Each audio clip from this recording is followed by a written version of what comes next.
So today I want to talk about the term waxless skis. Now, a while back, probably when I started skiing somewhere in the 70s and the 80s, we had skis that were kind of like this. Although we did have some fish scales in that, but basically what ended up happening is that we had to wax what's referred to as the kick zone, which is down here below where the binding would sit, and we'd have to pick which kick wax for the temperature, rub it in, carry it with us. So having to pick which kick wax to use and how to apply it, it can be quite difficult and a bit challenging as the conditions change as you ski. So then we got into skis that took away the need for the kick wax in this zone. So probably like the first set of real skis I got as I got older, they had fish scales. So that's if you rub the side, they kind of get that scaly piece of it. And then the newest ones now have the skins. Now these ones, the fish scales and the skins, they refer to them as waxless skis, but that's because this does the job of the kick wax. So the waxless part of the waxless ski is this part. You still need to glide wax your tips and your tails of your skis to make sure that you can get good glide.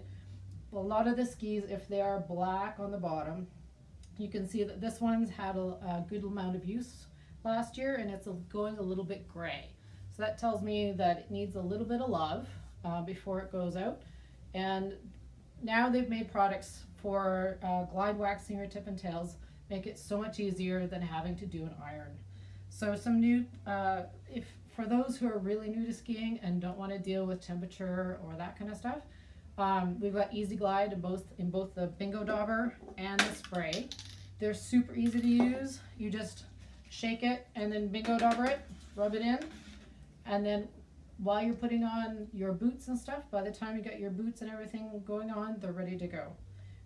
For the Bingo Daubers and the sprays, I would do it every time I go skiing. This is true when I'm in Calgary. I'm skiing with my sister. I Bingo Dauber her skis and my skis before we put on our boots and off we go. For those that you want a little bit more change in your glide wax, they now have Bingo Dauber glide waxes in the different temperatures, the PS7s and that kind of stuff. Or you can go into the sprays again. So these are more temperature dependent. You kind of Bingo Dauber it, spray, rub it in, wait about 10 minutes and off you go.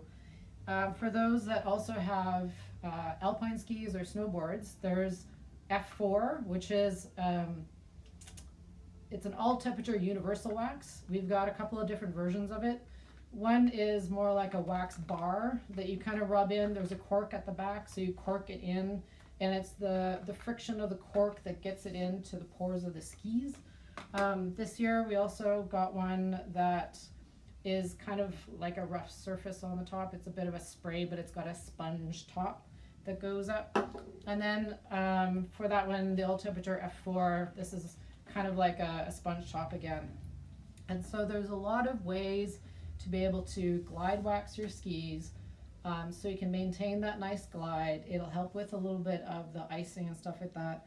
For the skin specifically, if they kind of get gunky over the course of the season, which is usually happens in the spring and maybe early season, once you've got a bunch of junk on the trails, you get skin cleaners to help revive them so they're ready to go. There's also a little bit of de-icer that you can put on them called a skin boost that sort of gets them ready to go for the season. For the fish scales, I would just take up your fish scale and just feel the bottom of it. Make sure that you still can feel the scales and they aren't totally flat. As you wear the ski down, the fish scales will wear down naturally with them, and eventually you'll get something that feels very smooth. And by that time, if your fish scales are quite smooth, they're probably not doing the job that you want them to do. And so that might be a time to think about if you need a new pair of skis or not. For the ones that have skins, you can, if the skins are kind of getting a bit bare, then the easy part is you can peel them off and get a new set of skins and put them back on, and then you're ready to go for another season.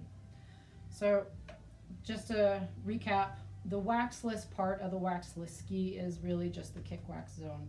You still need to glide wax your tip and tails to make sure you have nice glide in this section while you're going skiing along. It'll really make your skiing a little bit more pleasant, and it'll help with some of the icing and stuff as you go through the year.